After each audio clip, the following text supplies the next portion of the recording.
Hello students, कैसे हैं आप लोग। उम्मीद करता हूं कि आप लोग बहुत अच्छे होंगे। करियर मेकर के प्लेटफॉर्म पे आपका स्वागत है। मैं हूं आपका अभिषेक सर। स्टूडेंट्स, आज की जो क्लास होगी वह कोशिका के खोज से संबंधित कौन कौन से वैज्ञानिक हैं उनके बारे में आज हम लोग जानेंगे। इससे पहले मैं आप एक छोटा सा क्विक रिकैप कर लेता हूं, जो कि मैंने पिछले क्लास में आपको बताया था। हम लोग अभी तक क्या कवर कर चुके हैं। विज्ञान क्या है, विज्ञान के जनक कौन हैं, विज्ञान की कौन कौन सी शाखाएं हैं और उनकी परिभाषाएं क्या क्या हैं, उनके जनक कौन थे। और उसके बाद हम लोगों ने क्या देखा था, जीवन की मौलिक इकाई कोशिका को क्यों कहते हैं, कोशिका की खोज किसने की और कैसे की। अभी तक हम लोग ये सब जान चुके हैं। स्टूडेंट्स, अगर आप लोगों ने ये वीडियो नहीं देखा है तो प्लीज़ जाकर के प्लेलिस्ट में देखिए, ताकि आप आज की क्लास से उसे कोरिलेट कर पाए। तो चलिए स्टूडेंट्स, आज के क्लास स्टार्ट करते हैं कोशिका की खोज से संबंधित वैज्ञानिकों के नाम। स्टूडेंट्स, पहला जो नाम आता है इसमें कोशिका की खोज से संबंधित वैज्ञानिक का नाम, उसमें आता है पहला नाम, जैसा कि आप लोग भी जानते होंगे, रॉबर्ट हुक। किसका नाम आता है स्टूडेंट्स? रॉबर्ट हुक का। और इन्होंने किसकी खोज की थी? कोशिका की खोज की थी। कोशिका की खोज की। कब की थी स्टूडेंट्स? 1665 ईस्वी में। दूसरे साइंटिस्ट कौन है? एंटन वॉन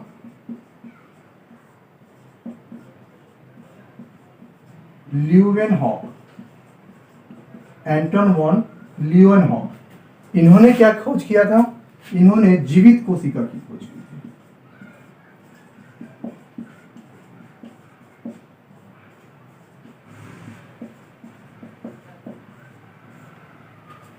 अब आप स्टूडेंट सोच रहे हैं कि कोशिका की खोज और जीवित कोशिका की खोज क्या है ये।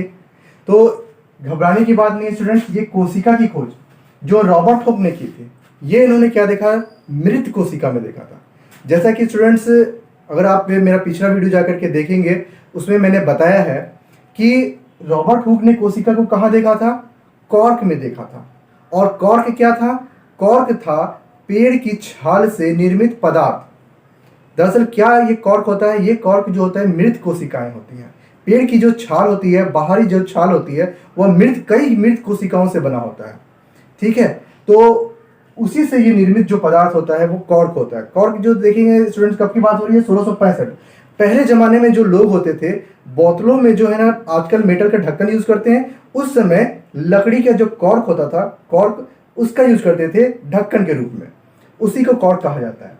तो उसमें मृत कोशिका में एक्चुअली इन्होंने देखा था कोशिका को, जो किसके तरह दिख रहा था? मधुमक्खी के छत्ते के समान।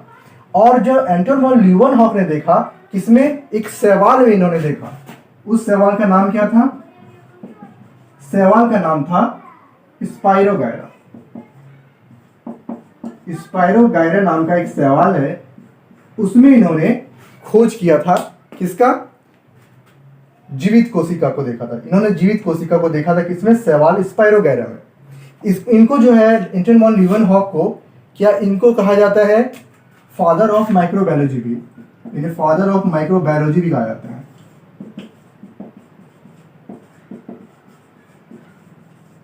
इन्हें फादर ऑफ माइक्रोबायोलॉजी किसको कहा जाता है? एंटन वॉन ल्यूवेनहॉक को। और रॉबर्ट हुक ने जो कोशिका की खोज की थी, इसका इन्होंने डिटेल इंफॉर्मेशन, एक बुक है, रॉबर्ट हुक ने एक बुक लिखा था, माइक्रोग्राफिया। माइक्रोग्राफिया नाम की एक बुक इन्होंने लिखी थी। उसमें इन्होंने इसका डिटेल इंफॉर्मेशन कोशिका की खोज के बारे में दिया हुआ है। ठीक है स्टूडेंट्स, तो ये हुआ। ये साइंटिस्ट जो आए थे, एंटन वॉन ल्यूवेनहॉक आए थे। ये कब आए थे? 1674 ईस्वी में। 1674 ईस्वी में एंटन वॉन ल्यूवेनहॉक ने किसकी खोज की थी? जीवित कोशिका की खोज की थी। और जब भी कोशिका की खोज पूछेगा, कोशिका की खोज किसने की, तो रॉबर्ट हुक लिखेंगे। और अगर पूछना होगा एंटन वॉन ल्यूवेनहॉक के बारे में, तो उसमें दिया रहेगा कि जीवित कोशिका की खोज किसने की, ये दिया हुआ रहेगा। तो क्या करेंगे? एंटन वॉन ल्यूवेनहॉक को टिक करेंगे।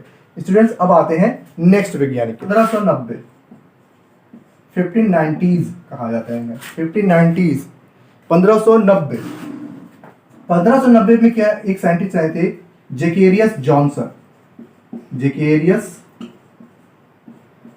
जॉनसन जॉनसन जेकेरियस जॉनसन जो आए थे, जेकेरियस जॉनसन ने क्या किया था, एक कंपाउंड माइक्रोस्कोप की खोज की थी इन्होंने। Compound microscope, compound microscope, Hindi में आप इसे जटिल सूक्ष्मदर्शी भी कह सकते हैं, जटिल सूक्ष्मदर्शी। अब आते हैं, समझते हैं कंपाउंड माइक्रोस्कोप एक्चुअली होता क्या है। कंपाउंड माइक्रोस्कोप जो होता है, माइक्रोस्कोप का एडवांस्ड रूप होता है।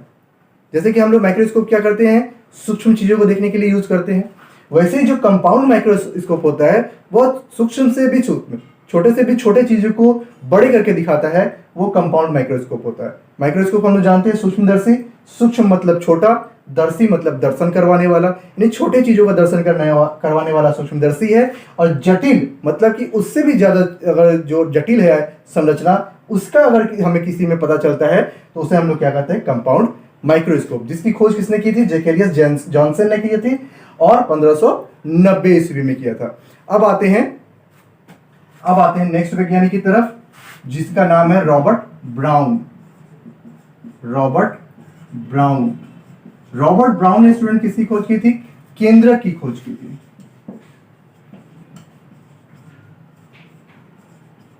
केंद्रक की खोज, और इन्होंने कब किया था केंद्रक की खोज, 1831 ईस्वी में। 1831 ईस्वी में केंद्रक की खोज किसने की, रॉबर्ट ब्राउन ने। अब है ना, हम लोग केंद्रक के बारे में आगे जानेंगे, इसी चैप्टर में हम लोग इसके बारे में डिटेल से पढ़ेंगे। अब 39 ईस्वी 1839 में आए जे.ई. पुरकिंजे। जे.ई. पुरकिंजे, और इन्होंने क्या देखा, इन्होंने किसकी खोज की, तो इन्होंने की जीव द्रव की खोज। जीव द्रव की खोज की। जीव द्रव क्या है स्टूडेंट्स, इसके बारे में थोड़ा सा जानते हैं। जीव द्रव क्या है, एक तरल जैव पदार्थ है। तरल जैव पदार्थ क्या होता है, जीव द्रव, कोशिका द्रव,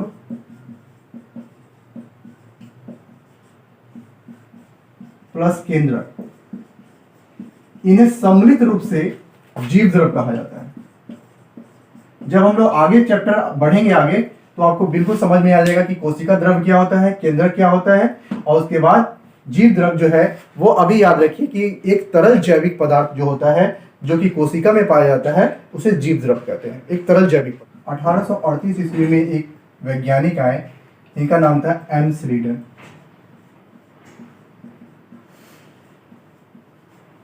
एम स्लीडन स्टूडेंट, दो साइंटिस्ट थे एक्चुअली, एक एम स्लीडन थे, और ठीक इनके एक साल के बाद 1839 ईस्वी में टी स्वान नाम के दूसरे वैज्ञानिक हैं, और इन दोनों ने ही एक सिद्धांत दिया जिसे क्या कहते हैं, कोशिका सिद्धांत।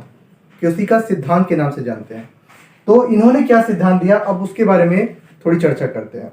तो एम स्लीडन जो थे, एम स्लीडन ने क्या बताया, एम स्लीडन ने बताया कि जो सभी पादपों का जो शरीर होता है, पादपों का जो शरीर होता है वह कोशिका से बना होता है। इसके पहले किसी साइंटिस्ट ने नहीं बताया था कि जो पादपों का जो शरीर होता है वो कोशिका से बना होता है। रॉबर्ट हुक ने कोशिका की खोज तो की थी, लेकिन उन्होंने ये नहीं बताया था कि पौधों का भी जो शरीर होता है वो भी कोशिकाओं का बना होता है। सबसे पहले बताने वाले वैज्ञानिक कौन है, एम स्लीडन। एम स्लीडन ने क्या बताया कि सभी पादपों का शरीर, सभी पादप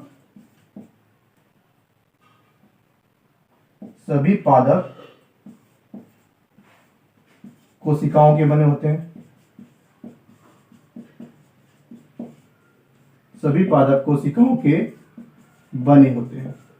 ये बताने वाले सबसे पहले साइंटिस्ट जो थे वो कौन थे, एम स्लीडन। उसके बाद जो एक साल के बाद आए टी स्वान। इन्होंने क्या बताया, इन्होंने बताया कि सभी जंतुओं का शरीर भी जो होता है वो भी वो भी कोशिकाओं का बना होता है। सभी जो जंतु होते हैं उनका शरीर भी क्या होता है, कोशिकाओं का बना होता है। ये बताने वाले पहले साइंटिस्ट कौन थे? टी स्वान। और पादप जो होते हैं वो कोशिकाओं को बने होते हैं, इसे बताने वाले एम स्लीडन थे। तो टी स्वान ने क्या बताया? सभी जो जंतु होते हैं, जंतु कोशिकाओं से बने होते हैं। कोशिकाओं के बने होते हैं। सभी जंतु भी कोशिकाओं के बने होते हैं और सभी पादप भी कोशिकाओं के बने होते हैं। तो स्टूडेंट्स, इन्हें याद करने का एक ट्रिक है, सिर्फ ये ट्रिक है, इसको अन्यथा में ना ले। जैसे स्लीडन, स्लीडन से एक उच्चारण क्या होता है? सीड। स्लीडन, सीड का उच्चारण होता है। तो सीड किस में होता है स्टूडेंट्स? पादपों में, फलों में होता है। तो हम इस तरह से याद क्या कर सकते हैं? तो स्लीडन ने किसका सिद्धांत दिया था? पादप जो होते हैं वो कोशिकाओं के बने होते हैं। तो ये बताने वाले कौन थे? स्लीडन। सीड से पादप याद रखेंगे। स्वान, स्वान से याद रखेंगे कि स्वान को संस्कृत में क्या कहा जाता है? किसका नाम है? डॉग का नाम है, कुत्तों का नाम है। तो ऐसे अन्यथा में ना ले, सिर्फ ट्रिक है। तो ये क्या हो जाता है? इस तरह से क्या होगा? हम स्वान से याद रख सकते हैं जंतु। डॉग क्या होता है? कुत्ता होता है। जंतु, तो जंतु से क्या याद रख सकते हैं कि जो टी स्वान ने बताया था सिद्धांत, वो सभी जंतु जो होती हैं वो भी कोशिकाओं के बने होते हैं। ये बताने वाले कौन है? टी स्वान। तो स्वान से याद रखेंगे जंतु, सीड से याद रखेंगे पादप। और इन दोनों ने जो है, इन दोनों का जो सिद्धांत है ये कहता है कोशिका सिद्धांत।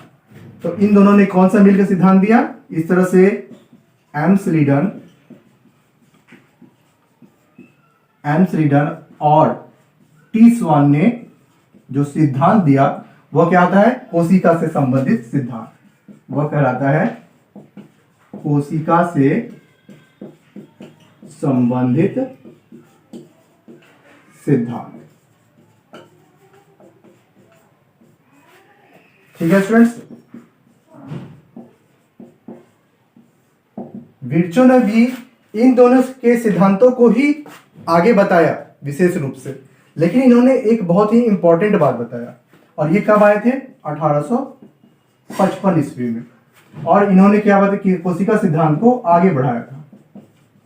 कोशिका सिद्धांत जो इन्होंने दिया था उसी को आगे किसने बढ़ाया? विर्चो ने कोशिका सिद्धांत को आगे बढ़ाया।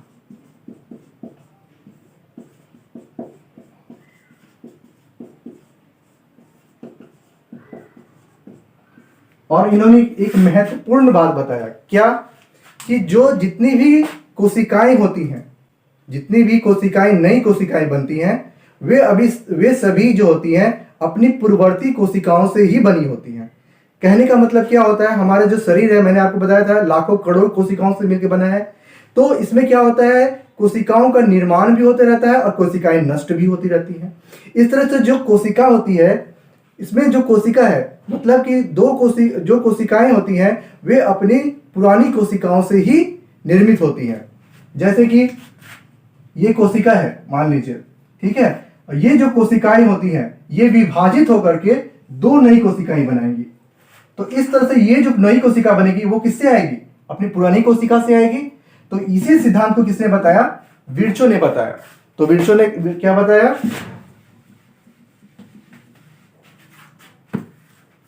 विर्चो ने बताया सभी कोशिकाएं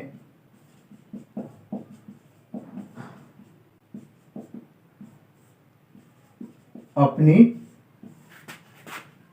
पूर्ववर्ती कोशिकाओं की बनी होती है,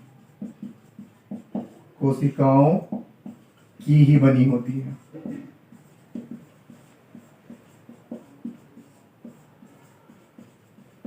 स्टूडेंट्स, आज का क्लास यहीं पे ख़त्म होता है।